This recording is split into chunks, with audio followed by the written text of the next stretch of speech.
दोस्तों, स्वागत है आपका हमारे चैनल RK वर्मा में। दोस्तों, सुबह भोर हुई तो गंगाराम पटेल और बुलाखीराम उठे, सामान समेटा और घोड़ों पर जीन कसकर अपनी यात्रा पर निकल पड़े। रास्ते में एक नगर में उन्होंने दोपहर का भोजन किया और दिन ढलते ढलते एक नए नगर में जा पहुँचे। वहाँ वे एक धर्मशाला में ठहर गए। नित्य की तरह बुलाखी भोजन का सामान खरीदने के लिए चला गया। वहां उसने लौटती बार जो दृश्य देखा, वह उसका रहस्य जानने को बेचैन हो उठा। भोजन आदि से निवृत्त होकर जब गंगाराम बिस्तर पर पहुंचकर हुक्का गुड़गुड़ाने लगे, तब उसने पटेल के पैर दबाते हुए उनसे कहा, पटेल जी, अब तो आप भोजनादि से निवृत्त हो चुके हैं। क्या अब मैं अपनी वह बात कहूँ जो आज बाजार से लौटते समय मैंने देखी है? हाँ हाँ भाई, अवश्य कहो, पटेल विनोद भरे स्वर में बोले। तुम्हारी इस शर्त को मानकर ही तो मैं तुम्हें साथ लाया हूँ। मुझे मालूम है कि मैंने तुम्हारी शंका का समाधान न किया तो सवेरा होते ही तुम मेरा साथ छोड़कर वापस लौट जाओगे। आखिर अपनी बात अवश्य कहो। पटेल जी, आज जब मैं बाजार से सामान खरीदकर वापस लौट रहा था तो मैंने एक दुकान के बाहर भीड़ जुटी हुई देखी। यह देख मैं भी यह जानने के लिए वहां ठहर गया कि देखूं माजरा क्या है, किस कारण यह भीड़ खड़ी है। मैंने देखा कि एक वैश्य की दुकान के नीचे एक 12-13 वर्षीय लड़के की लाश पड़ी हुई है। लाश के समीप ही उस लड़के के माँ बाप बैठे सिसक रहे थे। तभी एक व्यक्ति वहां पहुंचा। उसने और वैश्य में कुछ वार्तालाप हुआ। फिर उस व्यक्ति ने लड़के के पिता से किसी बात की शपथ लेने के लिए कहा। लड़के के पिता ने जैसे ही शपथ ली कि मृत लड़का जीवित होकर खड़ा हो गया। यह देखकर मेरी हैरत का ठिकाना न रहा। मैं तत्काल वहां से चलकर आपके पास पहुंचा। बस तभी से मेरे पेट में इस बात का रहस्य जानने के लिए मरोड़े उठ रही थीं, किंतु मुझे यह भी मालूम था कि आप बिस्तर में जाने से पहले कुछ बताएंगे नहीं, इसलिए खामोश ही रहा। अब आप मुझे उस रहस्य के बारे में बतलाइए। सुनो बुलाखीराम, पटेल बोले। यहाँ से कुछ कोसों के फासले पर एक गांव है किशनपुर। उस गांव में रेवती रमन नाम का एक गरीब ब्राह्मण निवास करता था। उसकी पत्नी का नाम शीला था। नाम के अनुकूल उसकी पत्नी बहुत ही शील स्वभाव की थी। ब्राह्मण भी बहुत नेक और अच्छे आचरण वाला था। उनका एक बेटा भी था जिसकी आयु तब 10 वर्ष की हो चुकी थी। उसका नाम था चंद्रदेव। रेवती रमन नाम का वह ब्राह्मण बहुत गरीब था। उसके पास जमीन भी ज्यादा नहीं थी। उस जमीन से जो भी अनाज पैदा होता, उसी के सहारे उनका निर्वाह होता था। अपनी आर्थिक स्थिति से तंग आकर एक दिन उसने अपनी पत्नी से कहा, सुनो शीला, यहाँ गांव में रहकर निर्वाह करना दिन प्रतिदिन मुश्किल होता जा रहा है। मैंने निश्चय किया है कि 1-2 दिन में यह गांव छोड़कर किसी बड़े नगर को चल पड़ेंगे। बड़े शहरों में काम की कोई कमी नहीं होती। ईश्वर ने चाहा तो हम वहां किसी की नौकरी कर लेंगे और आराम से जीवन व्यतीत करेंगे। कुछ सालों बाद जब हमारे पास कुछ धन इकट्ठा हो जाएगा तो हम वापस लौट आएंगे और उस धन से कोई कारोबार कर लेंगे। इस तरह आसानी से हमारे जीवन का निर्वाह हो जाएगा। अब बताओ, तुम्हारी क्या राय है इस विषय में? मेरी राय तो वही है जो आपकी है, रेवती की पत्नी ने कहा। जैसा आपको उचित लगे आप वैसा ही कीजिए। मैं आपके साथ हूँ। इस प्रकार विचार करके रेवती अपनी पत्नी और पुत्र को साथ लेकर शहर के लिए चल पड़ा।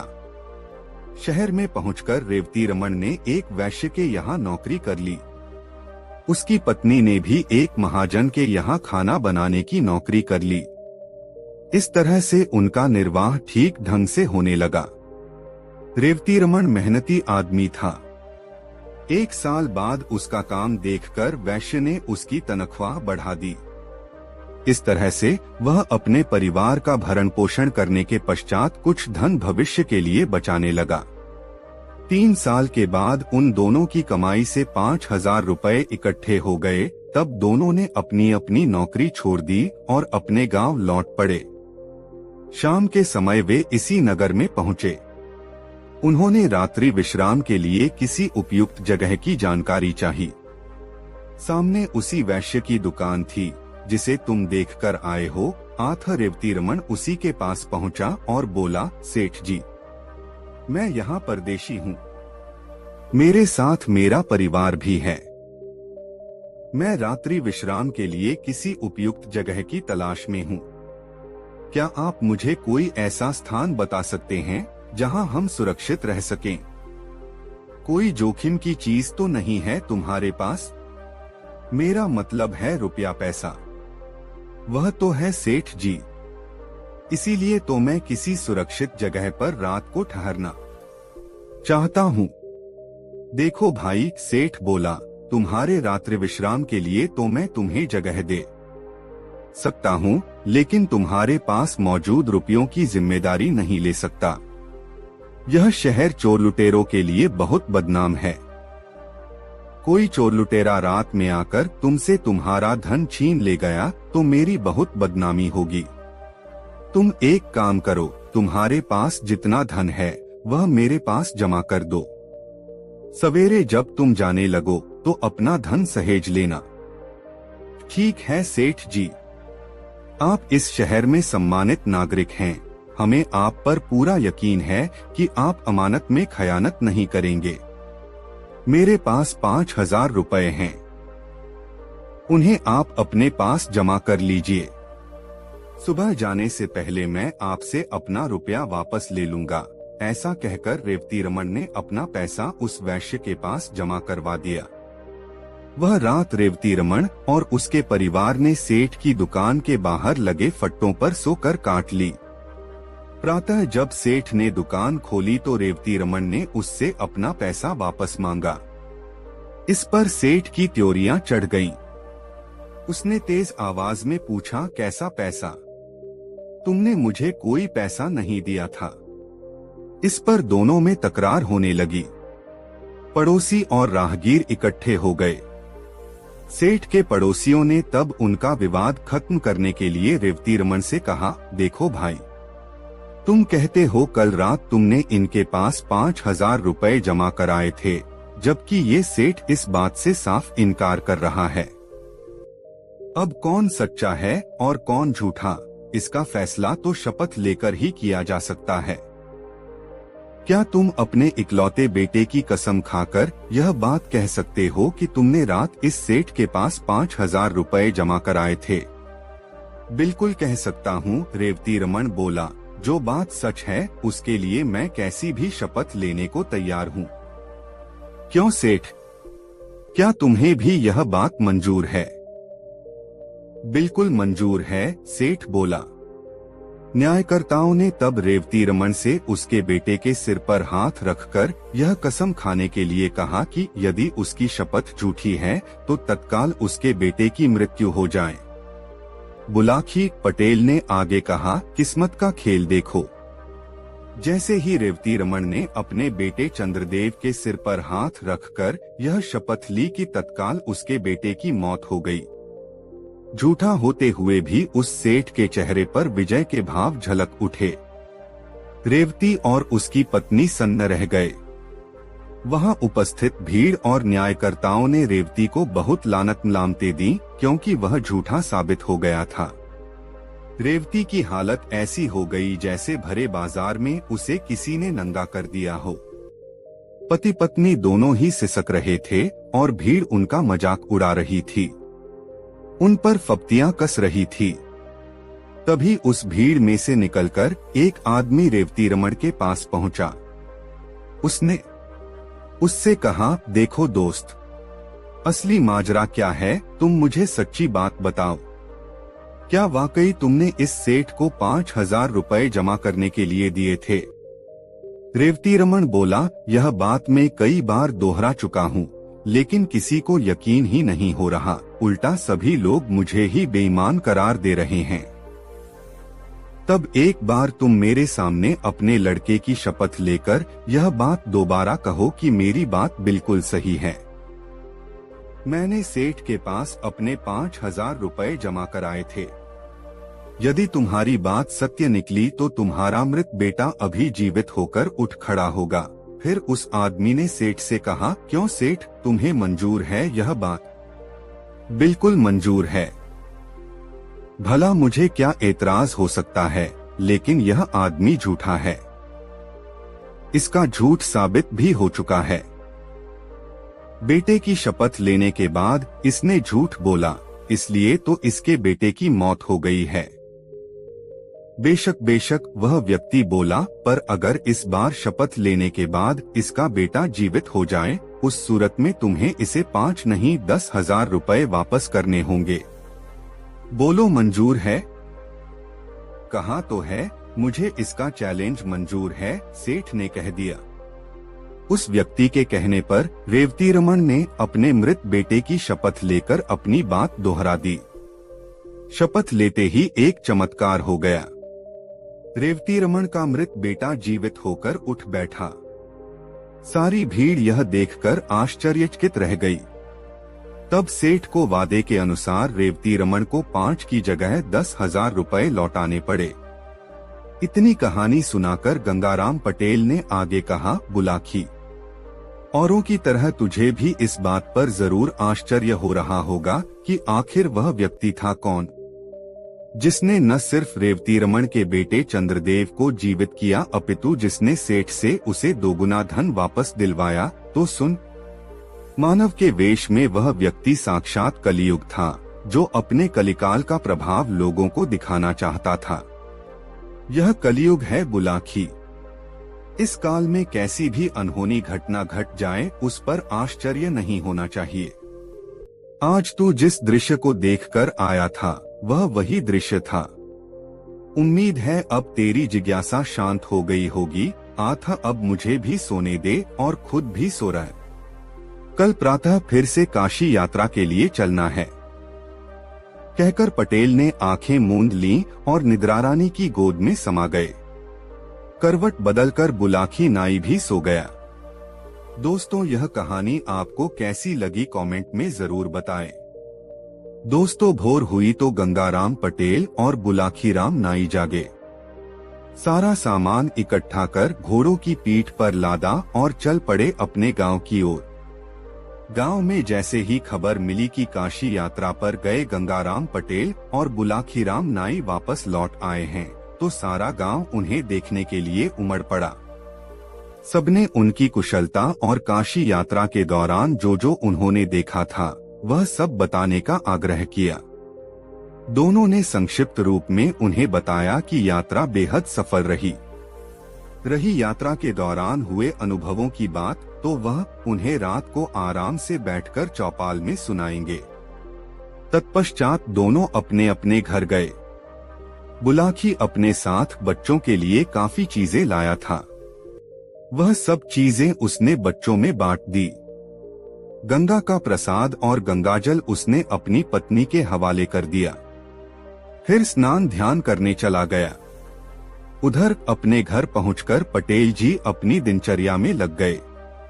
पाठ को उस दिन के बाद रोज ही गांव के श्रोता गंगाराम पटेल की चौपाल पर शाम होते ही पहुंच जाते और गंगाराम पटेल से उनकी इस यात्रा के अनुभव सुनते। यह सिलसिला अनेक दिनों तक अनवरत चलता रहा। गांव वाले उनके अनुभवों को सुन सुनकर आनंदित होते रहे। गंगाराम पटेल और बुलाखी राम नाई की काशी यात्रा एक यादगार बनकर रह गई। दोस्तों, यह कहानी आपको कैसी लगी कमेंट बॉक्स में जरूर बताएं। फिर अगले दिन जब वे दोनों काशी की यात्रा पर निकले तो शाम होने से पहले वे एक अन्य नगर में जा पहुंचे और वहीं रात बिताने के लिए पड़ाव डाल दिया। अन्यथ वे एक भांति ही पटेल ने अपनी खुर्जी से निकालकर कुछ रुपए बुलाखी राम को सौंपे और उसे अपने और घोड़ों के लिए भोजन खरीद लाने को कहा। दिन अभी शेष था। आथ बुलाखी नगर को देखने की इच्छा से कुछ दूर राज दरबार में चला गया। वहां उसने जो दृश्य देखा तो उसे देखकर उसके आश्चर्य का ठिकाना न रहा। उसने जल्दी से सब सामान खरीदा और लौट पड़ा अपने ठिकाने की ओर। ठिकाने पर पहुंचकर उसने गंगाराम पटेल से कहा, पटेल जी, आज मैंने जो दृश्य देखा है उसका रहस्य बता दो तो मान लूं कि आप सचमुच ही महाज्ञानी और दूरदर्शी हैं, अन्यथा मैं समझूंगा कि आप तो सिर्फ तुक्केबाज हैं। यह कहकर उसने राजमहल के पास जो कुछ देखा था वह पटेल से कह सुनाया। सुनकर पटेल ने कहा, रात को सोते समय तेरी इस समस्या का समाधान करूंगा। थक कर आए हैं, पहले पेट पूजा का तो इंतजाम कर लें, फिर इत्मीनान से बातें करेंगे। पाठकों, आप भी सोच रहे होंगे कि बुलाखी नाई ने इस बार क्या अजूबा दृश्य देखा था, जिसका रहस्य जानने के लिए वह व्याकुल हो रहा था। तो सुनिए। बुलाखी राम ने राज दरबार में देखा था कि वहां का राजा एक वृद्ध ब्राह्मण से अपना सारा राजपाट उसे सौंप देने का आग्रह कर रहा था, किंतु वह ब्राह्मण बार बार इनकार में सिर हिलाकर राजा के आग्रह को अस्वीकार कर रहा था। यह दृश्य देखकर ही बुलाखी नाई के पेट में खलबली पैदा हुई थी और वह इसका रहस्य जानने के लिए जल्दी जल्दी सामान खरीदकर अपने ठिकाने पर पहुंच गया था। बहरहाल अब इस पूरी कथा को सुनिए। रात को भोजन करके जब दोनों बिस्तर पर लेटे तो पटेल ने बुलाखी राम की जिज्ञासा को शांत करना शुरू किया। उन्होंने बताया, बुलाखी राम, एक बार यहाँ के राजा के मन में यह विचार उत्पन्न हुआ कि मैंने ऐसे कौन से शुभ कर्म किए थे जिनके कारण मुझे यह राजपद मिला है।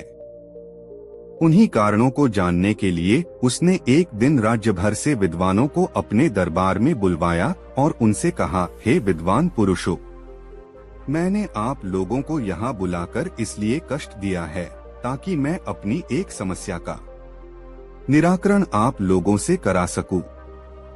क्या है आपकी समस्या? विद्वानों में से किसी ने पूछा। मैं यह जानना चाहता हूँ कि किन शुभ कार्यों से मुझे यह राजपद मिला है। यदि तुम में से कोई इस बात को बतला सका तो मैं उसे मालामाल कर दूंगा, न बताने की स्थिति में उसे बेइज्जत करके दरबार से बाहर निकलवा दूंगा। राजा की यह बात सुनकर सभी विद्वान सत्ते में आ गए। वे सोचने लगे कि राजा को यह बात बताने से तो बेहतर यही है कि वे खामोश ही रहें या फिर उससे कुछ दिन की मोहलत मांगकर यहाँ से खिसक लें। कहीं राजा उनकी बात सुनकर संतुष्ट नहीं हुआ तो उन्हें अपमान का सामना करना पड़ेगा। ऐसा विचार कर समय बिताने के लिए उन्होंने राजा से 6 महीने का समय मांग लिया और वहाँ से चले गए। विद्वान इस चिंता में घुलने लगे कि 6 महीने बाद वे राजा के प्रश्न का क्या उत्तर देंगे। आठ वे सब एक बार फिर एक तालाब के किनारे एकत्र हुए और आपस में इस समस्या पर विचार करने लगे। उसी समय न जाने कहां से एक वृद्ध ब्राह्मण वहां आ निकला। विद्वानों को चिंता में पड़ा देख उसने कारण पूछा तो उन्होंने कारण बता दिया। सुनकर उस वृद्ध ब्राह्मण ने कहा, हे ब्राह्मणों, अब आप इस तरह की चिंता मत करो। मुझे राजा के पास ले चलो, मैं स्वयं उसकी बात का उत्तर दे दूंगा। उस वृद्ध ब्राह्मण की बात सुनकर सभी ब्राह्मणों के चेहरे खिल उठे और वे शीघ्र ही उस ब्राह्मण को लेकर राज दरबार में जा पहुँचे। उन्होंने उस वृद्ध ब्राह्मण का राजा से परिचय कराया और कहा कि महाराज, यह वृद्ध ब्राह्मण आपके प्रश्न का जवाब देगा। राजा ने जब ब्राह्मण से पूछा तो ब्राह्मण बोला, राजन, इन बेचारे ब्राह्मणों को सताने से कोई फायदा नहीं है। तुम्हारे प्रश्न का तो उत्तर केवल एक ही व्यक्ति दे सकता है। कौन सा व्यक्ति? राजा ने आतुर स्वर में पूछा। यहाँ से 100 कोस उत्तर की दिशा में एक वन में एक वृद्ध महात्मा तपस्या कर रहा है। वह राख खाता है, राख के अतिरिक्त वह कुछ भी नहीं खाता और राख का ही मल त्याग करता है। वह महान दूरदृष्टा है, वही तेरे प्रश्न का उत्तर देगा। वृद्ध ब्राह्मण की बात पर विश्वास कर राजा ने अपना राजकार्य अपने मंत्रियों के सुपुर्द किया और उस महात्मा की खोज में उत्तर दिशा की ओर चल पड़ा। कई दिन के सफर के बाद अंततः वह उस वन में जा पहुंचा जहां वह महात्मा तपस्या कर रहा था। राजा ने हाथ जोड़कर महात्मा की एक परिक्रमा लगाई और एक टांग पर खड़ा हो गया। 2 घंटे के बाद महात्मा की समाधि टूटी।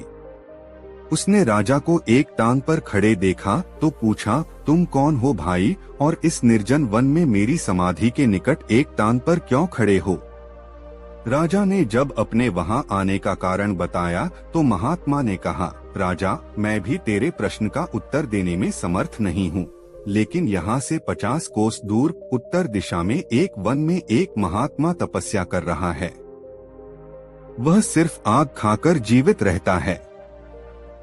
तू उसके पास चला जा, वह तेरे प्रश्न का उत्तर जरूर दे देगा।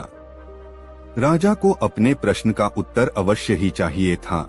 महात्मा की बात सुनकर वह कुछ पल के लिए निराश तो अवश्य हुआ, किंतु फिर नए उत्साह के साथ महात्मा द्वारा सुझाए मार्ग पर उस साधु की तलाश में चल दिया। शीघ्र ही उसने वन में तपस्या करते उस साधु को खोज लिया। साधु समाधिस्थ था। जब उसकी समाधि टूटी तो उसने आदरपूर्ण मुद्रा में खड़े राजा की ओर देखा। उसने राजा से वहां आने का कारण पूछा तो उसने अपनी समस्या उसे बता दी। सुनकर उस साधु ने कहा, सुनो राजन, मैं इतने दिनों से तपस्या कर रहा हूँ, किंतु अनेक बातें ऐसी हैं जिनका रहस्य जानने में मैं अभी भी असमर्थ हूँ। तेरी यह समस्या भी ऐसी ही है। मैं इसका रहस्योद्घाटन करने में असमर्थ हूँ। साधु की बात सुनकर राजा निराश हो गया। उसने कहा, तब तो भगवान मेरा यहाँ आना व्यर्थ ही रहा। मैं तो बड़ी आशा लेकर आया था कि आप मेरी इस समस्या का निराकरण अवश्य ही कर देंगे। निराश मत हो राजा, उसे उदास देखकर साधु ने कहा, यह ठीक है कि मैं तेरी समस्या का निराकरण नहीं कर सकता, लेकिन मैं उस व्यक्ति का नाम अवश्य बता सकता हूँ जो तेरी इस समस्या का निराकरण करने में अवश्य ही समर्थ है। तो आप मुझे उसका पता बता दीजिए भगवान, मैं उससे भी मिल लूंगा, राजा ने कहा। तो सुन, साधु ने कहा, यहाँ से 50 मील दूर राजनगर नाम का एक शहर है। वहाँ रामप्रसाद नाम का एक वैश्य रहता है। उसकी पत्नी इस समय गर्भवती है।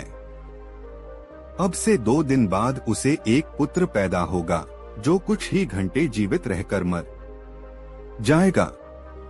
जब वैश्य उस मृत बालक को श्मशान में ले जाकर भूमि में दबा आए तो बाद में तू वहां जाकर उस शव को निकाल लेना और उसी से अपने प्रश्न का उत्तर पूछना।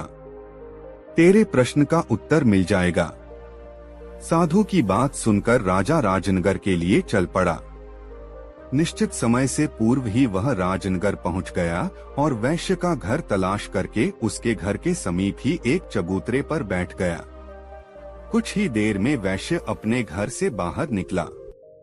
एक अजनबी व्यक्ति को बाहर बैठा देखकर उसने राजा से पूछा, मित्र, कौन हो तुम और यहाँ बैठे किसकी प्रतीक्षा कर रहे हो? मुझे प्रतीक्षा है तुम्हारे घर में आने वाले उस नन्हे से मेहमान की जो शीघ्र ही तुम्हारी पत्नी के गर्भ से जन्म लेने वाला है, राजा ने बताया।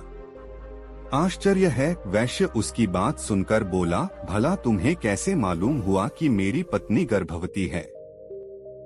सेठ, इसमें आश्चर्य करने की कोई बात नहीं है, राजा ने कहा। मुझे यह बात एक महात्मा ने बताई थी। उसने यह भी कहा था कि तुम्हारी पत्नी के गर्भ से जो शिशु जन्म लेगा वह लड़का होगा। लेकिन क्या भाई? वैश्य बोला, तुमने अपनी बात अधूरी क्यों छोड़ दी? शिशु स्वस्थ पैदा होगा न?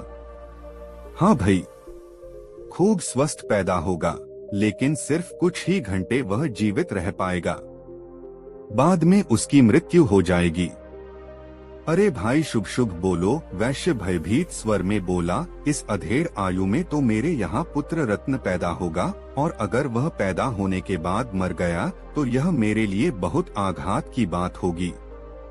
राजा की बात से भयभीत होकर वैश्य ने आनन फानन में कई वैद्यों, हकीमों और दाइयों का प्रबंध कर लिया, लेकिन जो होना था वह होकर ही रहा। वैश्य की पत्नी की कोख से एक पुत्र पैदा हुआ, लेकिन मात्र 4 घंटे ही वह जीवित रहा। जिस घर में कुछ देर पहले तक खुशी की शहनाइयां बज रही थीं, वहां एकदम मातम छा गया। वैश्य के घर में हाहाकार मच गया। व्यापारी ने छाती पर पत्थर रखकर अपना कर्तव्य पूरा किया। उसने बच्चे के शव को कपड़े से ढांपा और उसे श्मशान में दफन कराया। योजनानुसार तब राजा वहां पहुंचा और उसने उस बालक के शव को बाहर निकाला। आश्चर्य! बाहर आते ही बालक जीवित हो गया। उसने राजा से पूछा, क्यों भाई, किस कारण से तुमने मेरी चिरनिद्रा में विघ्न पैदा किया है?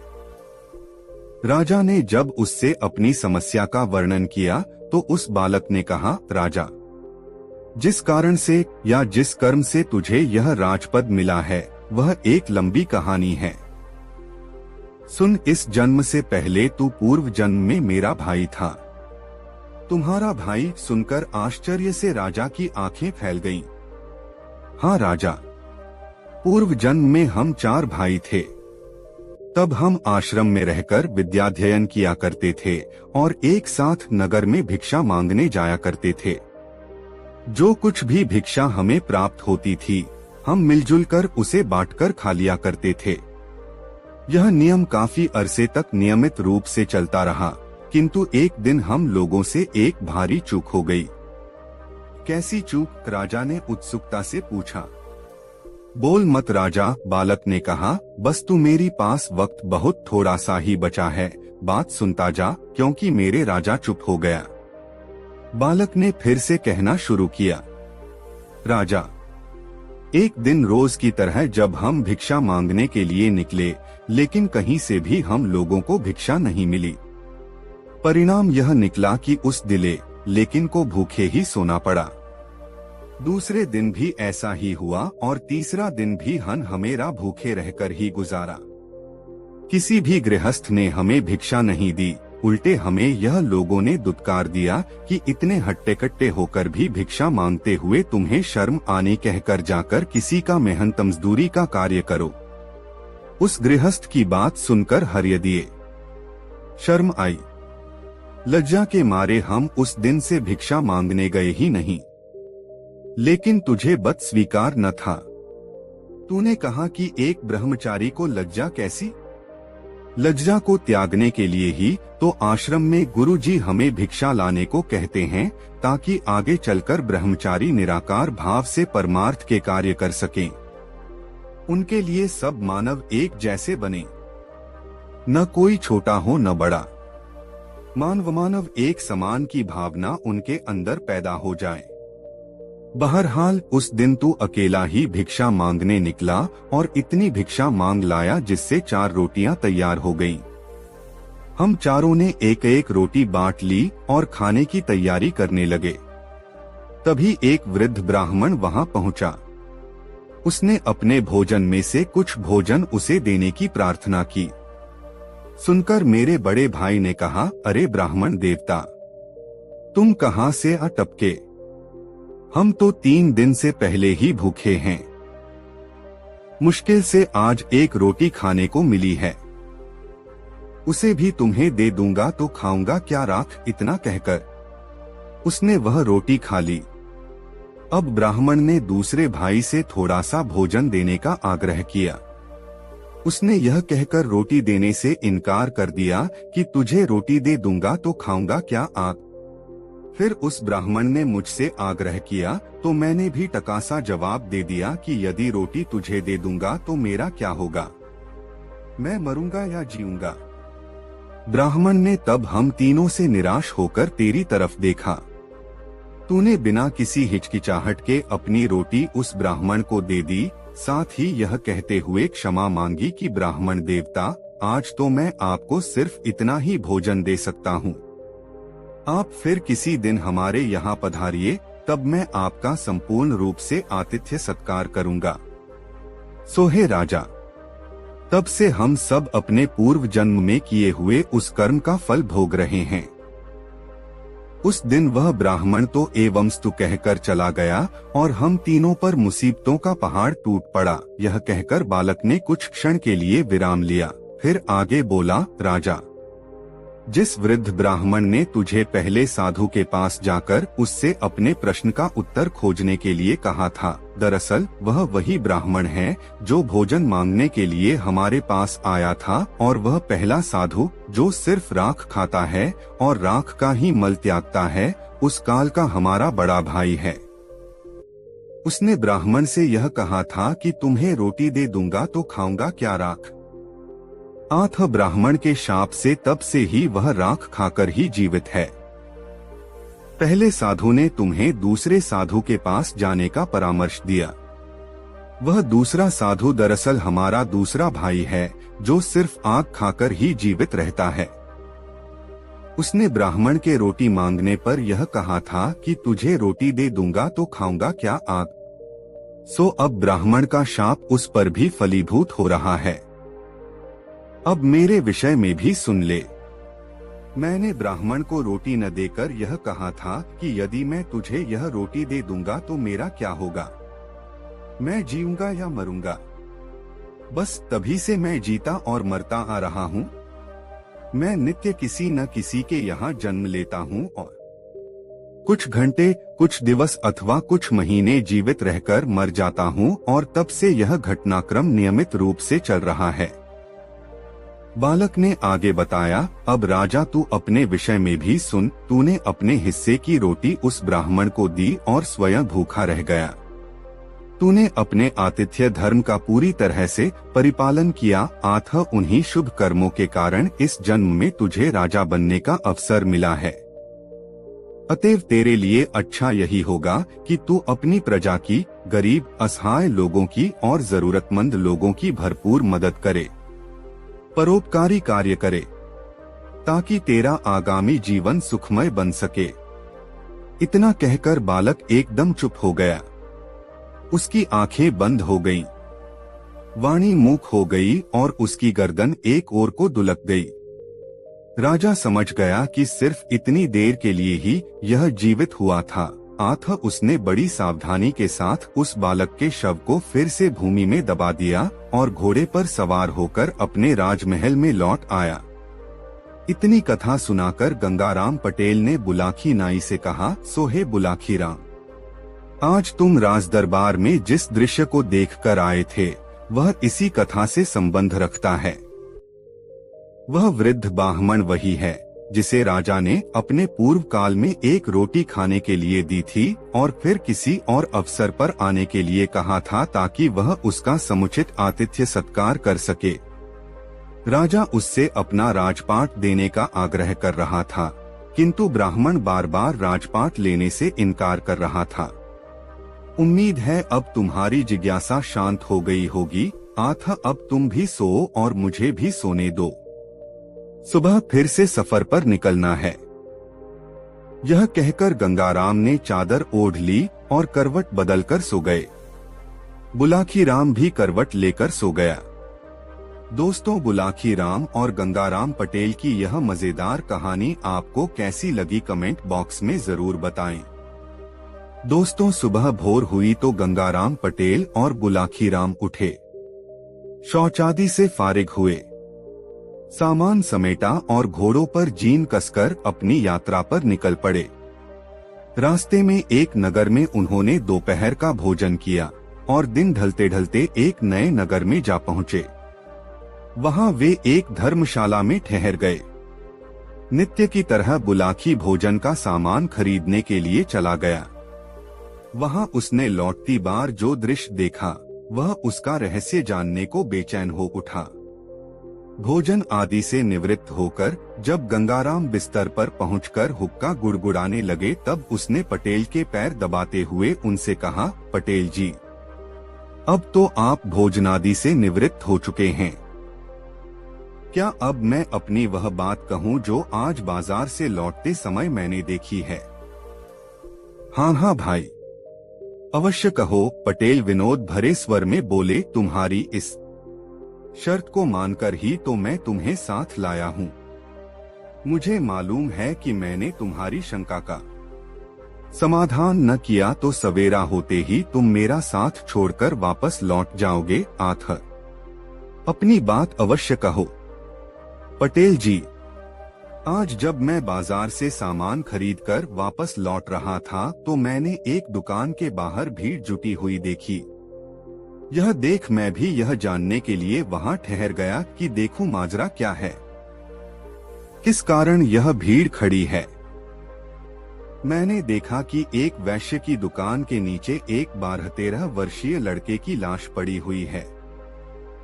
लाश के समीप ही उस लड़के के माँ बाप बैठे सिसक रहे थे। तभी एक व्यक्ति वहां पहुंचा। उसमें और वैश्य में कुछ वार्तालाप हुआ। फिर उस व्यक्ति ने लड़के के पिता से किसी बात की शपथ लेने के लिए कहा। लड़के के पिता ने जैसे ही शपथ ली कि मृत लड़का जीवित होकर खड़ा हो गया। यह देखकर मेरी हैरत का ठिकाना न रहा। मैं तत्काल वहां से चलकर आपके पास पहुंचा। बस तभी से मेरे पेट में इस बात का रहस्य जानने के लिए मरोड़े उठ रही थीं, किंतु मुझे यह भी मालूम था कि आप बिस्तर में जाने से पहले कुछ बताएंगे नहीं, इसलिए खामोश ही रहा। अब आप मुझे उस रहस्य के बारे में बतलाइए। सुनो बुलाखीराम, पटेल बोले, यहाँ से कुछ कोसों के फासले पर एक गांव है किशनपुर। उस गांव में रेवती रमन नाम का एक गरीब ब्राह्मण निवास करता था। उसकी पत्नी का नाम शीला था। नाम के अनुकूल उसकी पत्नी बहुत ही शील स्वभाव की थी। ब्राह्मण भी बहुत नेक और अच्छे आचरण वाला था। उनका एक बेटा भी था जिसकी आयु तब 10 वर्ष की हो चुकी थी। उसका नाम था चंद्रदेव। रेवती रमन नाम का वह ब्राह्मण बहुत गरीब था। उसके पास जमीन भी ज्यादा नहीं थी। उस जमीन से जो भी अनाज पैदा होता उसी के सहारे उनका निर्वाह होता था। अपनी आर्थिक स्थिति से तंग आकर एक दिन उसने अपनी पत्नी से कहा, सुनो शीला, यहाँ गांव में रहकर निर्वाह करना दिन प्रतिदिन मुश्किल होता जा रहा है। आठ मैंने निश्चय किया है कि 1-2 दिन में यह गांव छोड़कर किसी बड़े नगर को चल पड़ेंगे। बड़े शहरों में काम की कोई कमी नहीं होती। ईश्वर ने चाहा तो हम वहां किसी की नौकरी कर लेंगे और आराम से जीवन व्यतीत करेंगे। कुछ सालों बाद जब हमारे पास कुछ धन इकट्ठा हो जाएगा तो हम वापस लौट आएंगे और उस धन से कोई कारोबार कर लेंगे। इस तरह आसानी से हमारे जीवन का निर्वाह हो जाएगा। अब बताओ, तुम्हारी क्या राय है इस विषय में? मेरी राय तो वही है जो आपकी है, रेवती की पत्नी ने कहा। जैसा आपको उचित लगे आप वैसा ही कीजिए। मैं आपके साथ हूँ। इस प्रकार विचार करके रेवती अपनी पत्नी और पुत्र को साथ लेकर शहर के लिए चल पड़ा। शहर में पहुंचकर रेवती रमन ने एक वैश्य के यहाँ नौकरी कर ली। उसकी पत्नी ने भी एक महाजन के यहाँ खाना बनाने की नौकरी कर ली। इस तरह से उनका निर्वाह ठीक ढंग से होने लगा। रेवती रमन मेहनती आदमी था। 1 साल बाद उसका काम देखकर वैश्य ने उसकी तनख्वाह बढ़ा दी। इस तरह से वह अपने परिवार का भरण पोषण करने के पश्चात कुछ धन भविष्य के लिए बचाने लगा। 3 साल के बाद उन दोनों की कमाई से 5,000 रुपए इकट्ठे हो गए। तब दोनों ने अपनी अपनी नौकरी छोड़ दी और अपने गांव लौट पड़े। शाम के समय वे इसी नगर में पहुंचे। उन्होंने रात्रि विश्राम के लिए किसी उपयुक्त जगह की जानकारी चाही। सामने उसी वैश्य की दुकान थी जिसे तुम देखकर आए हो। आथा रेवती रमन उसी के पास पहुंचा और बोला, सेठ जी, मैं यहाँ परदेशी हूँ। मेरे साथ मेरा परिवार भी है। मैं रात्रि विश्राम के लिए किसी उपयुक्त जगह की तलाश में हूँ। क्या आप मुझे कोई ऐसा स्थान बता सकते हैं जहां हम सुरक्षित रह सकें? कोई जोखिम की चीज तो नहीं है तुम्हारे पास? मेरा मतलब है रुपया पैसा। वह तो है सेठ जी, इसीलिए तो मैं किसी सुरक्षित जगह पर रात को ठहरना चाहता हूँ। देखो भाई, सेठ बोला, तुम्हारे रात्रि विश्राम के लिए तो मैं तुम्हें जगह दे सकता हूँ, लेकिन तुम्हारे पास मौजूद रुपयों की जिम्मेदारी नहीं ले सकता। यह शहर चोर लुटेरों के लिए बहुत बदनाम है। कोई चोर लुटेरा रात में आकर तुमसे तुम्हारा धन छीन ले गया तो मेरी बहुत बदनामी होगी। तुम एक काम करो, तुम्हारे पास जितना धन है वह मेरे पास जमा कर दो। सवेरे जब तुम जाने लगो तो अपना धन सहेज लेना। ठीक है सेठ जी, आप इस शहर में सम्मानित नागरिक हैं। हमें आप पर पूरा यकीन है कि आप अमानत में खयानत नहीं करेंगे। मेरे पास 5,000 रुपए हैं, उन्हें आप अपने पास जमा कर लीजिए। सुबह जाने से पहले मैं आपसे अपना रुपया वापस ले लूंगा। ऐसा कहकर रेवती रमन ने अपना पैसा उस वैश्य के पास जमा करवा दिया। वह रात रेवती रमन और उसके परिवार ने सेठ की दुकान के बाहर लगे फट्टों पर सोकर काट ली। प्रातः जब सेठ ने दुकान खोली तो रेवती रमन ने उससे अपना पैसा वापस मांगा। इस पर सेठ की त्योरियां चढ़ गईं। उसने तेज आवाज में पूछा, कैसा पैसा? तुमने मुझे कोई पैसा नहीं दिया था। इस पर दोनों में तकरार होने लगी। पड़ोसी और राहगीर इकट्ठे हो गए। सेठ के पड़ोसियों ने तब उनका विवाद खत्म करने के लिए रेवती रमन से कहा, देखो भाई, तुम कहते हो कल रात तुमने इनके पास 5,000 रुपए जमा कराए थे, जबकि ये सेठ इस बात से साफ इनकार कर रहा है।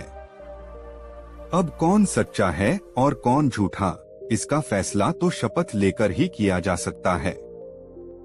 क्या तुम अपने इकलौते बेटे की कसम खाकर यह बात कह सकते हो कि तुमने रात इस सेठ के पास 5,000 रुपए जमा कराए थे? बिल्कुल कह सकता हूँ, रेवती रमन बोला। जो बात सच है उसके लिए मैं कैसी भी शपथ लेने को तैयार हूँ। क्यों सेठ, क्या तुम्हें भी यह बात मंजूर है? बिल्कुल मंजूर है, सेठ बोला। न्यायकर्ताओं ने तब रेवती रमन से उसके बेटे के सिर पर हाथ रखकर यह कसम खाने के लिए कहा कि यदि उसकी शपथ झूठी है तो तत्काल उसके बेटे की मृत्यु हो जाए। बुलाखी पटेल ने आगे कहा, किस्मत का खेल देखो। जैसे ही रेवती रमन ने अपने बेटे चंद्रदेव के सिर पर हाथ रखकर यह शपथ ली कि तत्काल उसके बेटे की मौत हो गई। झूठा होते हुए भी उस सेठ के चेहरे पर विजय के भाव झलक उठे। रेवती और उसकी पत्नी सन्न रह गए। वहां उपस्थित भीड़ और न्यायकर्ताओं ने रेवती को बहुत लानत मलामतें दी, क्योंकि वह झूठा साबित हो गया था। रेवती की हालत ऐसी हो गई जैसे भरे बाजार में उसे किसी ने नंगा कर दिया हो। पति पत्नी दोनों ही सिसक रहे थे और भीड़ उनका मजाक उड़ा रही थी, उन पर फप्तियां कस रही थी। तभी उस भीड़ में से निकलकर एक आदमी रेवती रमन के पास पहुंचा। उसने उससे कहा, देखो दोस्त, असली माजरा क्या है, तुम मुझे सच्ची बात बताओ। क्या वाकई तुमने इस सेठ को 5,000 रुपए जमा करने के लिए दिए थे? रेवती रमन बोला, यह बात मैं कई बार दोहरा चुका हूँ, लेकिन किसी को यकीन ही नहीं हो रहा। उल्टा सभी लोग मुझे ही बेईमान करार दे रहे हैं। तब एक बार तुम मेरे सामने अपने लड़के की शपथ लेकर यह बात दोबारा कहो कि मेरी बात बिल्कुल सही है। मैंने सेठ के पास अपने 5,000 रुपए जमा कराए थे। यदि तुम्हारी बात सत्य निकली तो तुम्हारा मृत बेटा अभी जीवित होकर उठ खड़ा होगा। फिर उस आदमी ने सेठ से कहा, क्यों सेठ, तुम्हें मंजूर है यह बात? बिल्कुल मंजूर है। भला मुझे क्या एतराज हो सकता है, लेकिन यह आदमी झूठा है। इसका झूठ साबित भी हो चुका है। बेटे की शपथ लेने के बाद इसने झूठ बोला, इसलिए तो इसके बेटे की मौत हो गई है। बेशक वह व्यक्ति बोला, पर अगर इस बार शपथ लेने के बाद इसका बेटा जीवित हो जाए, उस सूरत में तुम्हें इसे 5 नहीं 10,000 रुपए वापस करने होंगे। बोलो मंजूर है? कहा तो है, मुझे इसका चैलेंज मंजूर है, सेठ ने कह दिया। उस व्यक्ति के कहने पर रेवती रमन ने अपने मृत बेटे की शपथ लेकर अपनी बात दोहरा दी। शपथ लेते ही एक चमत्कार हो गया। रेवती रमन का मृत बेटा जीवित होकर उठ बैठा। सारी भीड़ यह देखकर आश्चर्यचकित रह गई। तब सेठ को वादे के अनुसार रेवती रमन को 5 की जगह 10,000 रुपए लौटाने पड़े। इतनी कहानी सुनाकर गंगाराम पटेल ने आगे कहा, बुलाखी, औरों की तरह तुझे भी इस बात पर जरूर आश्चर्य हो रहा होगा कि आखिर वह व्यक्ति था कौन, जिसने न सिर्फ रेवती रमन के बेटे चंद्रदेव को जीवित किया अपितु जिसने सेठ से उसे दोगुना धन वापस दिलवाया। तो सुन, मानव के वेश में वह व्यक्ति साक्षात कलियुग था, जो अपने कलिकाल का प्रभाव लोगों को दिखाना चाहता था। यह कलियुग है बुलाखी। इस काल में कैसी भी अनहोनी घटना घट जाए उस पर आश्चर्य नहीं होना चाहिए। आज तू जिस दृश्य को देखकर आया था वह वही दृश्य था। उम्मीद है अब तेरी जिज्ञासा शांत हो गई होगी। आथा अब मुझे भी सोने दे और खुद भी सो रहा है। कल प्रातः फिर से काशी यात्रा के लिए चलना है। कहकर पटेल ने आंखें मूंद लीं और निद्रारानी की गोद में समा गए। करवट बदलकर बुलाकी नाई भी सो गया। दोस्तों, गंगाराम पटेल और बुलाकी राम नाई की यह मजेदार कहानी आपको कैसी लगी कमेंट बॉक्स में जरूर बताएं। दोस्तों, काशी यात्रा के अगले पड़ाव में वे दोनों एक नए नगर में पहुंचे। वहां एक खूबसूरत सा बाग देखकर उन्होंने वहीं ठहरने का निश्चय किया। इस बार बुलाखीराम शहर में जिस दृश्य को देखकर आया था वह इस प्रकार का बुलाखी ने देखा कि एक नौजवान चक्की के 2 पाटों को एक लकड़ी में डालकर रास्ते पर लुढ़काता हुआ ला रहा था। तभी घोड़े पर सवार होकर मर्दाना वेश में एक को वहां पहुंची। उसने उस नौजवान पर हंटर बरसाने शुरू कर दिए। युवक हाथ जोड़कर उससे माफी देने की फरियाद करने लगा। युवक के बार बार माफी मांगने पर वह युवती कुछ नरम पड़ी और हंटर बरसाने बंद कर वहां से घोड़ा दौड़ाती हुई चली गई। यह दृश्य देखकर बुलाकी के मन में उस रहस्य को जानने को उत्सुकता पैदा हो गई। रात को सोने से पूर्व जब उसने गंगाराम पटेल से इस रहस्य को उजागर करने का आग्रह किया तो गंगाराम ने कहा, बुलाखीराम, ध्यान से सुन, इस नगर में जानी नाम का एक ठग रहता है। जानी के पिता का देहांत हो चुका है। परिवार में उसकी माँ और वह स्वयं ये हो प्राणी हैं। जानी ठगी के द्वारा ही अपनी जीविका चलाता है। एक दिन की बात है, जानी की माँ बहुत उदास भाव में बैठी हुई थी। तभी जान ने अपने काम से घर वापस लौटा। माँ को उदास देखकर उसने पूछा, माँ, क्या बात है, आज तू बहुत उदास लग रही है? माँ बोली, बेटा जानी, मेरी उदासी का कारण तू ही है। मैं तेरे ही विषय में चिंतित हूँ। मेरे विषय में? हाँ बेटा, मैं यह सोचकर चिंतित हो रही हूँ कि मेरे मरने के बाद तू भोजन कैसे बनाकर खाएगा। अगर मेरे सामने ही तेरा विवाह हो जाता तो कितना अच्छा होता। मैं तुझसे बार बार कहती हूँ कि बेटा अपना विवाह कर ले, किंतु तू मेरी बात पर ध्यान हो नहीं देता। माँ जानी बोला, अब तू यह चिंता छोड़ दे। मैंने विवाह करने का मन बना लिया है। जल्द ही मैं तेरे लिए एक ऐसी सुंदर बहू ढूंढ लाऊंगा जो तुझे हर प्रकार का आराम देगी। बहू के आ जाने पर चूल्हा चक्की के कामों से तुझे निजात मिल जाएगी। फिर तू आराम से बैठकर ईश्वर का भजन करती रहना। जानी की माँ यह सुनकर खुश हो गई। जानी भी अपनी होने वाली पत्नी के लिए जेवर आदि जुटाने में लग गया। इसी प्रयास में वह एक दिन एक सर्राफ की दुकान पर पहुंचा। उसने बड़ी अच्छी पोशाक पहन रखी थी। आथ सर्राफ ने उसे कोई बहुत बड़ा ग्राहक समझा। उसने जानी से पूछा, बताइए जनाब, कौन सा जेवर खरीदेंगे? मुझे एक खूबसूरत सा हार दिखाइए, ऐसा हार जिसकी कीमत भी वाजिब हो और जो दिखने में भी अच्छा हो। जानी ने कहा, हाँ हाँ जरूर। मैं अभी आपको आपकी पसंद का हार दिखाता हूँ। यह कहकर सर्राफ ने उसके सामने कई तरह के हार पेश कर दिए। जानी ने उसमें से एक हार पसंद कर लिया। हार को परखते हुए उसने सर्राफ से पूछा, कितनी कीमत है इस हार की? 2000 रुपए, सर्राफ ने कहा। ठीक है, यह हार मेरा हुआ। जब तक मैं रुपए निकालूं, आप इसकी रसीद लिखकर मुझे दे दीजिए।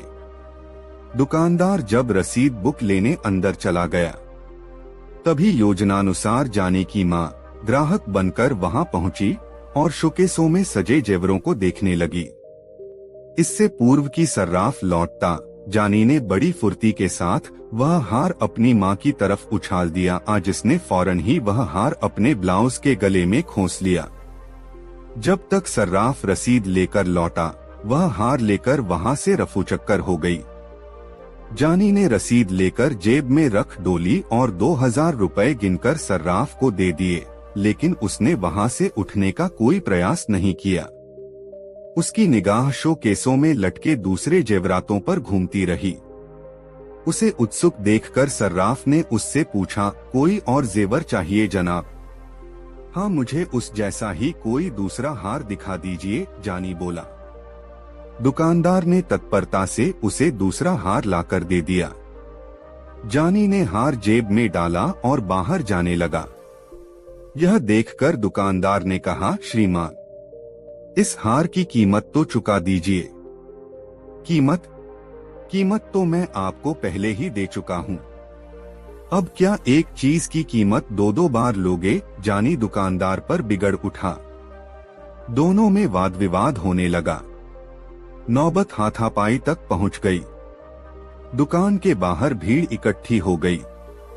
सर्राफ कह रहा था कि हार का दाम चुकाओ और जानी कह रहा था कि मैंने कीमत चुका दी है। झगड़ा ज्यादा बढ़ा तो वहां पुलिस पहुंच गई। कोतवाल दोनों को पकड़कर पुलिस थाने में ले आया। कोतवाल ने सर्राफ से पूछा, सेठ जी, अब बताओ असल माजरा क्या है? सेठ बोला, हुजूर, इस आदमी ने मुझसे एक हार खरीदा था, उसकी कीमत देकर इसने मुझसे रसीद लिखवा ली। फिर इसने दूसरा हार खरीदा, परंतु उसकी कीमत नहीं चुकाई और यह हार लेकर चल दिया। जब मैंने इसे रोककर हार के दाम मांगे तो यह कहता है कि कीमत तो मैं दे चुका। सर्राफ की बात सुनकर कोतवाल ने जानी से पूछा, अब तुम बताओ भाई, क्या ये सेठ जी सच कह रहे हैं? नहीं हुजूर, ये सरासर झूठ बोल रहे हैं। मैंने इनसे एक ही हार खरीदा है जिसकी रसीद मेरे पास है। यह कहकर उसने वह हार और उसकी रसीद कोतवाल के सामने पेश कर दी। फिर बोला, हुजूर, मेरी तलाशी ले लीजिए। अगर मेरे पास कोई दूसरा हार मिल जाए तो आप जो भी चाहें सजा देना, परंतु अगर मेरी बात सच निकले तो इस दुकानदार पर रहम मत खाना।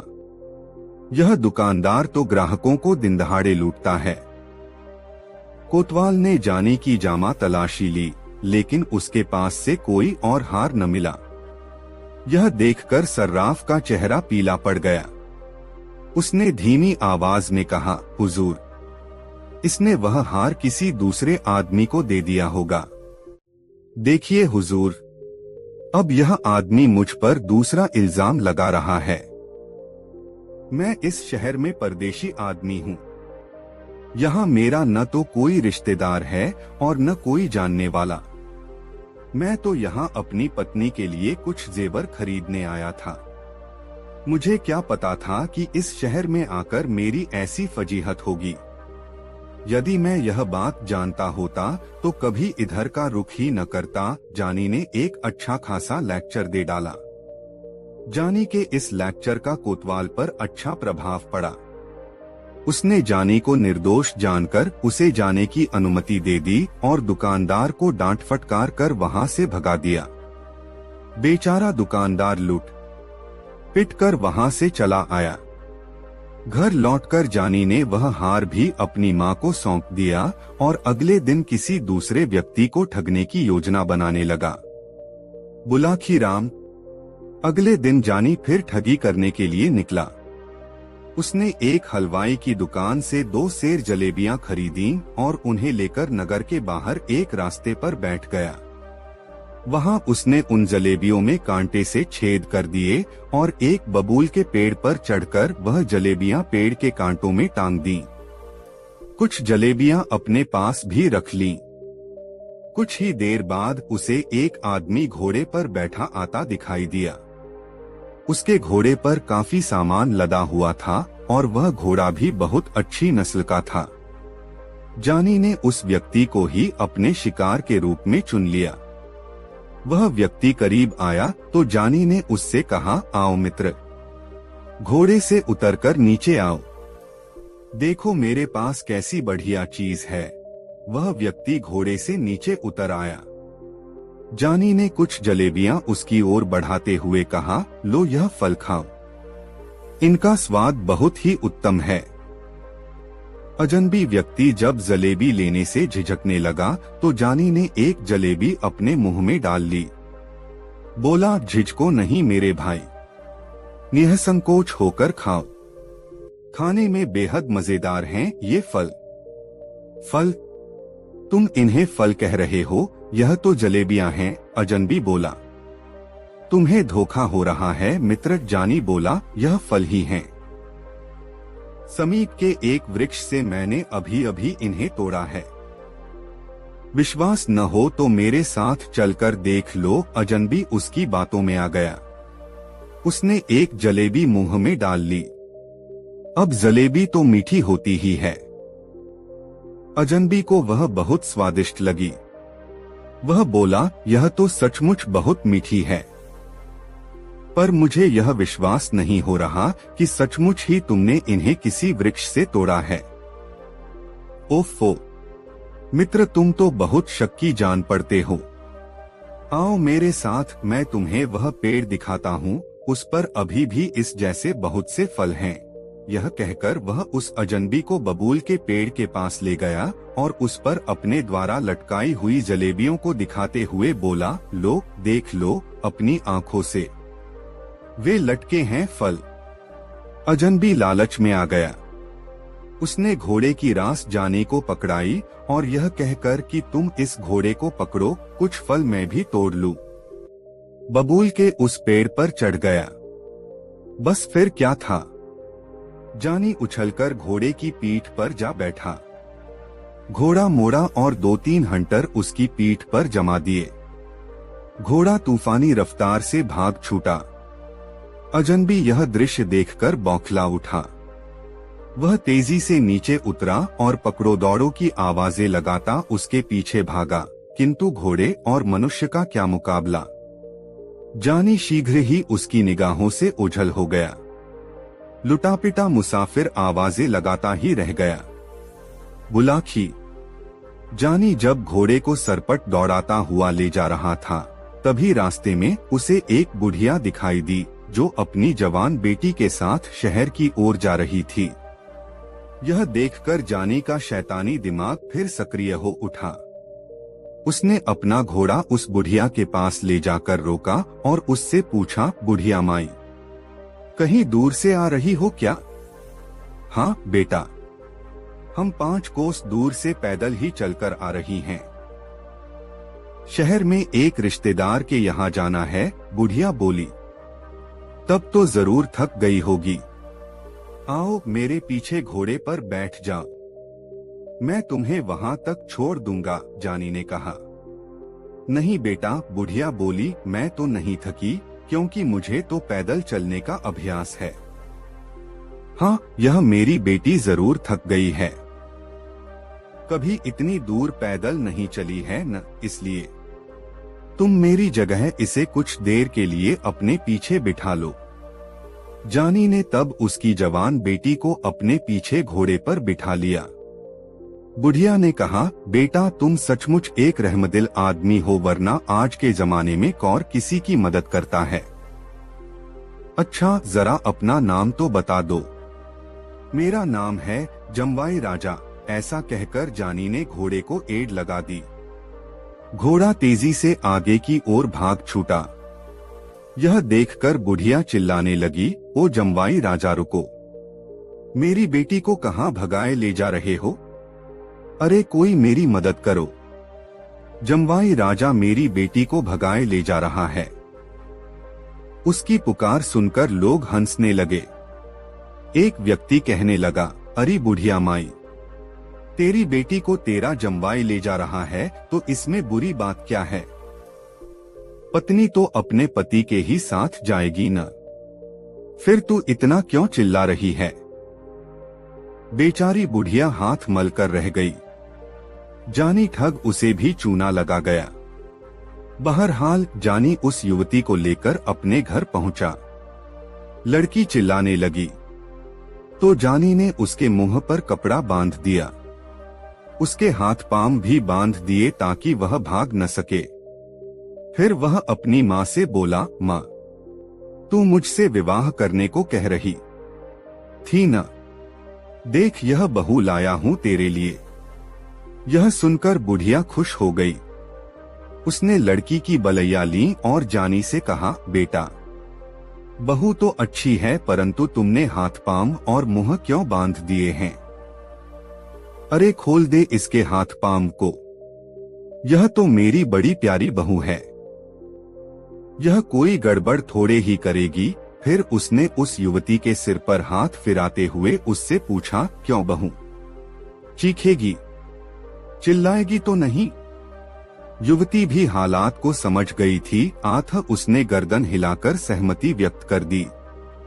उसने मन में सोचा कि मौका हाथ लगने दे बुढ़िया, तुझे और तेरे इस ठग बेटे को ऐसा पाठ पढ़ाऊंगी कि तू भी क्या याद रखेगी। उस रात जानी की माँ ने अपनी नई बहू के लिए बहुत स्वादिष्ट व्यंजन बनाए और अपने हाथों से उन्हें उस युवती को खिलाया। अगले दिन जानी की तथाकथित बहू ने जानी से कहा, ऐ जी सुनिए, अब तो मैंने भी फैसला कर लिया है कि आपकी पत्नी बनकर ही इस घर में रहूंगी, पर ऐसा करने से पहले मुझे अपनी गृहस्थी का सामान भी इकट्ठा करना होगा। आप ऐसा कीजिए, बाजार चले जाइए और एक चक्की खरीद लाइए। मैं अपने हाथों से आटा पीसकर उससे आपका भोजन तैयार किया करूंगी। इतनी कहानी सुनाकर गंगाराम पटेल ने कुछ क्षण के लिए विराम लिया। हुक्के के 2-3 घंट लिए और आगे बोले, बुलाखी, स्त्री की जात बहुत विचित्र होती है। स्त्रियां चरित्र के बारे में अनेक कहावतें कही और सुनी जाती हैं। कहते हैं कि जब इसका भेद ब्रह्मा ने भी नहीं पाया तो आदमी की क्या औकात। जानी उसकी बातों में आ गया और उसी समय चक्की लाने के लिए बाजार को चल पड़ा।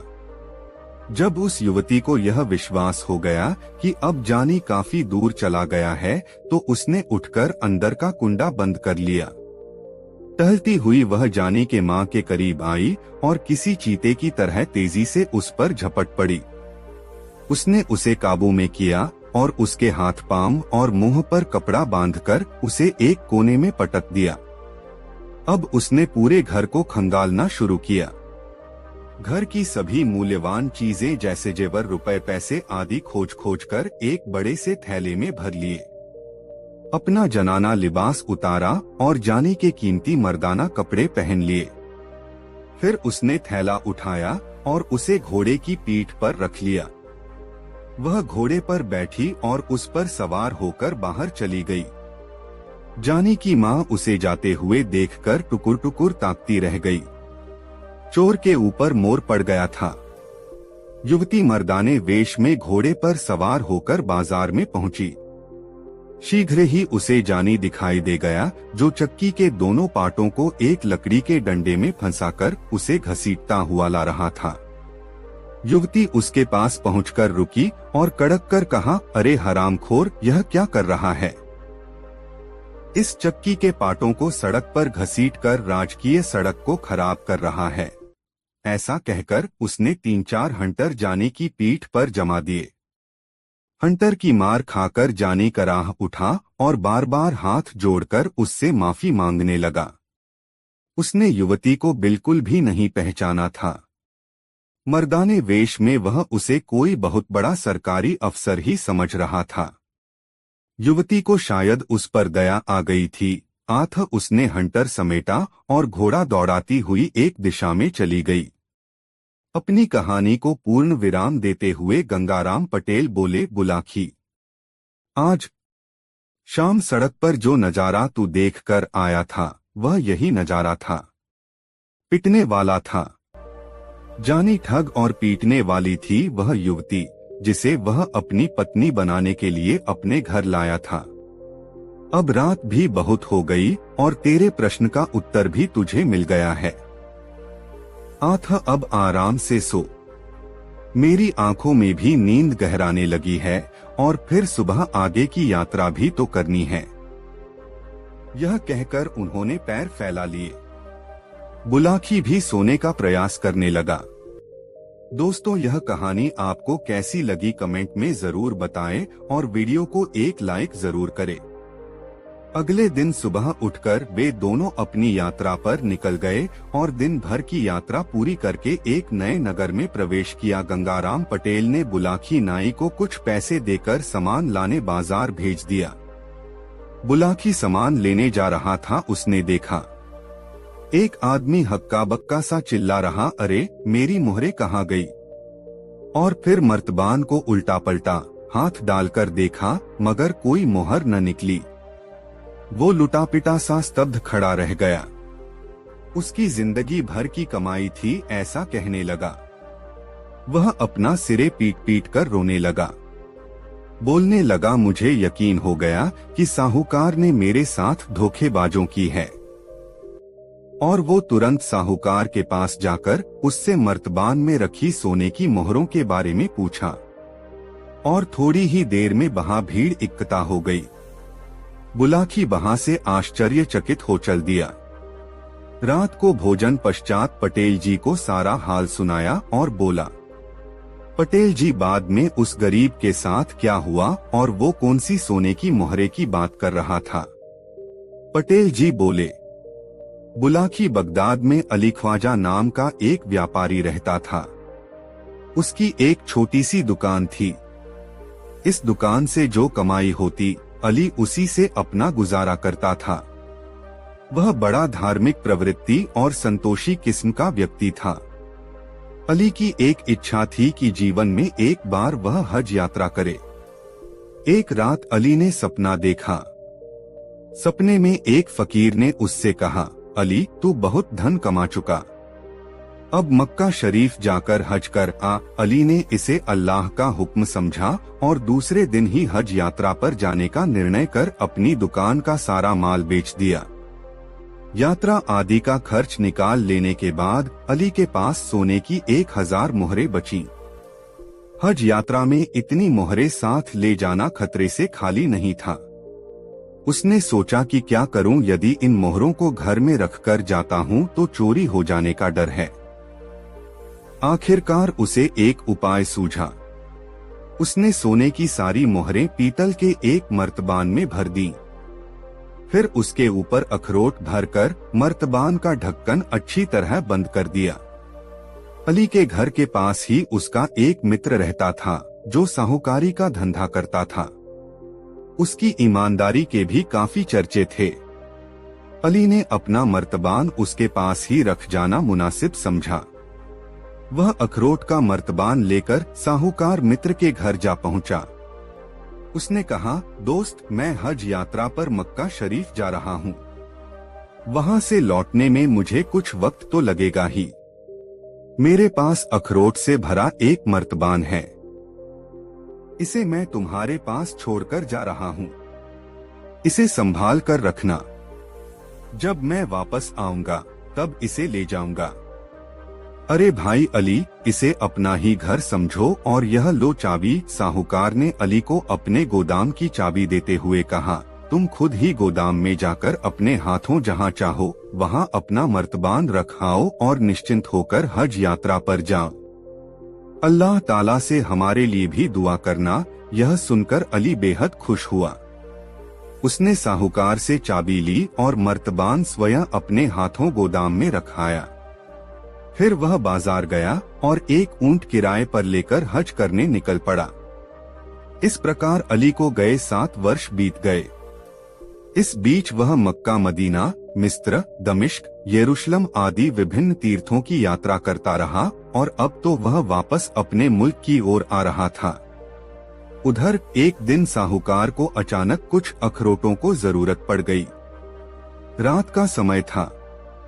उस समय भला अखरोट कहाँ मिलते, मगर अचानक उसे अपने गोदाम में रखे अली के अखरोटों के मर्तबान की याद आई।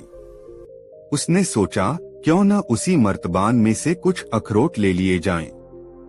साहूकार अखरोट लेने के लिए गोदाम में गया। उसने अली का मर्तबान खोला तो देखा कि अखरोट सड़ गए हैं। इसलिए उसने मर्तबान उलट दिया। तब अखरोट के साथ साथ मर्तबान में रखी सोने की मोहरें भी निकलकर प्याले में गिर पड़ी। ये नजारा देखकर साहूकार की आंखें फट पड़ी। 166 1000 सोने की मोहरें एक बड़ी रकम थी। उन्हें देखकर साहूकार की नीयत बिगड़ गई। उसने सोचा अली को हज यात्रा पर गए 7 साल हो चुके हैं, मगर वह अब तक लौटकर नहीं आया। हो सकता है वह मर ही गया हो, मगर यदि जिंदा भी हुआ तो भी क्या हुआ। वह मेरे पास अखरोटों से भरा मर्तबान रख गया था और वापस आने पर मैं उसे अखरोट से भरा मर्तबान वापस कर दूंगा। और फिर उसने स्वयं ही तो कहा था कि मैं अखरोटों का मर्तबान रखकर जा रहा हूँ। हो सकता है स्वयं उसे भी इन मोहरों का पता न हो भी तो मैं क्या करूं, अब तो यह मोहरें मैं उसे लौटाने वाला नहीं। यही सोचकर साहूकार ने अपने घर में एक गड्ढा खोदा और सारी मोहरें उसमें गाड़ दो। तत्पश्चात उसने बाजार से नए अखरोट लाकर मर्तबान में पुराने अखरोट के ऊपर भर दिए तथा पहले की तरह ही मर्तबान का ढक्कन बंद करके उसे गोदाम में उसी जगह रख दिया जहां अली अपने हाथों से मर्तबान रख गया था। इस घटना को बीते अभी 1 हफ्ता भी नहीं गुजरा था कि अली हज यात्रा पूरी कर वापस अपने शहर आ पहुंचा। आते ही सबसे पहले उसने अपने घर व दुकान की साफ सफाई की। इसके बाद वह साहूकार से मिलने उसके घर गया। उसे देखते ही साहूकार का माथा ठनक गया। उसके वापस आने की उसे जरा भी खुशी नहीं हुई थी, मगर ऊपरी तौर पर उसने बड़ी गर्मजोशी से उसका स्वागत किया और हालचाल पूछा। अली ने उसे यात्रा के सुखद क्षणों के अपने अनुभव सुनाए। तत्पश्चात मौका पाकर उसने साहूकार से कहा, भाई अब मैं तो अपना वह मर्तबान। हाँ क्यों नहीं, यह लो चाबी। अपना मर्तबान तुम जहाँ रख गए थे आज भी वहीं रखा है। मैंने तो उसे छुआ तक नहीं है। अपनी अमानत ले जाओ भाई। कहते हुए उसने जेब से चाबी निकालकर अली की ओर बढ़ा दी। अली अपने मित्र की यह भलमनसाहत देखकर बहुत खुश हुआ। अली साहूकार के गोदाम से अपना मर्तबान लेकर घर लौट आया। घर आकर उसने जल्दी जल्दी मर्तबान का ढक्कन खोला और सारे अखरोट एक बर्तन में उंडेल दिए। थोड़े अखरोट आने के बाद उसका ख्याल था कि अब मोहरें गिरेंगी, मगर उस समय तो उसका दिल धक से रह गया जब मर्तबान का अंतिम अखरोट भी बर्तन में गिर गया और कोई मोहर न निकली। अली हक्का बक्का रह गया। अरे मेरी मोहरें कहाँ गई? फिर मर्तबान को उल्टा पलटा हाथ डालकर देखा, मगर कोई मोहर न निकली। अली लुटापिटा सा स्तब्ध खड़ा रह गया। उसकी जिंदगी भर की कमाई जाती रही। वह अपना सिरे पीट पीट कर रोने लगा। उसे यकीन हो गया कि साहूकार ने उसके साथ धोखेबाजों की है। इसलिए अली ने तुरंत साहूकार के पास जाकर उससे मर्तबान में रखी सोने की मोहरों के बारे में पूछा। अली को अपने घर आया देखते ही साहूकार सारा माजरा भांप गया।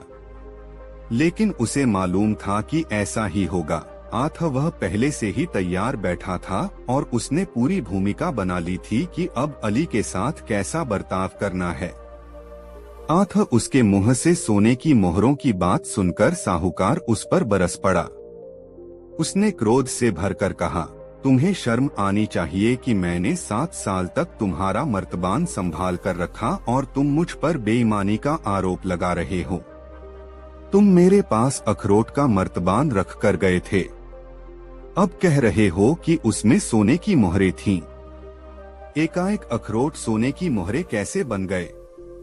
मैंने तो तुम्हारे साथ एहसान किया, पर तुम मुझे चोर ठहरा रहे हो। हज करके यही सीखा है तुमने? तीर्थ यात्रा कराए मगर मन पाक न हुआ। मन में अभी भी बेईमानी भरी हुई है। तुम इसी समय मेरे घर से निकल जाओ। मैं तुम्हारी सूरत भी नहीं देखना चाहता। अली समझ गया कि उसका दोस्त बेईमानी पर उतर आया है। उसने सोचा कि इससे तू मैं करने से कोई लाभ नहीं होगा, बल्कि अपनी ही हंसी उड़ेगी। आठ न्याय पाने के लिए उसने बादशाह के दरबार में फरियाद की। बादशाह ने अली की बातें ध्यानपूर्वक सुनी। फिर उसने साहूकार और अखरोट के एक व्यापारी को दरबार में बुलवाया। अली से अखरोट वाला मर्तबान भी उसने वहीं मंगवा लिया। साहूकार, अखरोट का व्यापारी और अली तीनों बादशाह के दरबार में हाजिर हुए। बादशाह ने अली से पूछा, साहूकार के यहाँ रखे मर्तबान में तुमने क्या रखा था? अली ने कहा, जहां पनाह, मेरे मर्तबान के निचले हिस्से में 1000 सोने की मोहरें थीं और उसके ऊपर वाले भाग में अखरोट थे। अली की बातें सुनने के बाद बादशाह ने साहूकार से पूछा, बोलो इस बारे में तुम्हें क्या कहना है?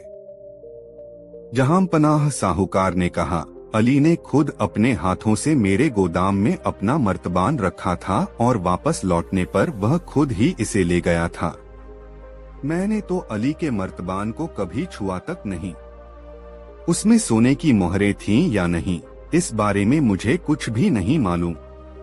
इसने भी जाते समय यही कहा था कि इसमें अखरोट भरे हैं और लौटने पर यह अपना मर्तबान ले लेगा। इसके बाद बादशाह ने अखरोट के व्यापारी से पूछा, व्यापारी, देखकर बताओ कि मर्तबान में भरे हुए सारे अखरोट क्या एक जैसे ही हैं? व्यापारी ने अखरोटों की जांच की तो उसने देखा कि मर्तबान में 2 किस्म के अखरोट हैं। उसने उनको 2 हिस्सों में अलग अलग कर दिया। उनमें एक हिस्सा सड़े अखरोटों का था और दूसरा हिस्सा साफ सुथरे अखरोटों का। व्यापारी ने एक हिस्से की ओर इशारा करते हुए कहा, जहां पनाह, ये अखरोट कम से कम 6-7 साल पुराने हैं और सड़ चुके हैं, और ये नई फसल के हैं। बादशाह ने साहूकार से पूछा, अली को तुम्हारे यहाँ अखरोट का मर्तबान रखे कितने साल हो गए? साहूकार ने कहा, 7 साल जहां पना। तुम्हारा कहना है कि तुमने इस मर्तबान को खोला नहीं है। अगर तुमने इसे नहीं खोला तो किसने खोला है? बिना खोले इसमें नए अखरोट कहां से आ गए? तुम्हारे पास कोई सिर्फ अखरोट से भरा मर्तबान क्यों रखेगा भला? तुम झूठे और बेईमान हो। साहूकार की बोलती बंद हो गई। उसने अपना अपराध कबूल कर लिया। बादशाह ने अली को साहूकार से 1000 सोने की मोहरें वापस दिलवा दी। तत्पश्चात बादशाह ने साहूकार की सारी संपत्ति जब्त करके उसे देश निकाला दे दिया। कहानी का समापन करते हुए गंगाराम पटेल ने बुलाकी नाई से कहा, बुलाकी राम, आज तू जिस दृश्य को देखकर आया था वह दृश्य उसी समय का था। अब बता, तेरी जिज्ञासा शांत हुई या नहीं? हो गई पटेल जी, बुलाकी बोला, आप तो जैसे अंतर्यामी हैं। सारी कहानी का खाका मेरी आंखों के सामने ऐसे नाच उठा जैसे यह घटना मेरे सामने ही घटित हुई हो। बस तो फिर अब सो जा। यह कहकर गंगाराम ने आंखें मूंद लीं। कुछ ही देर में बुलाखीराम नाई के भी खर्राटे वहां गूंजने लगे। दोस्तों, यह कहानी आपको कैसी लगी कमेंट में जरूर बताएं। ऐसी और नई मजेदार कहानी सुनने के लिए हमारे चैनल आरके वर्मा को सब्सक्राइब जरूर कर लें और यह वीडियो अपने मित्रों को जरूर शेयर करें। वीडियो देखने के लिए आपका बहुत बहुत धन्यवाद। मिलते हैं किसी अगले वीडियो में, तब तक के लिए जय श्री राधे राधे, धन्यवाद।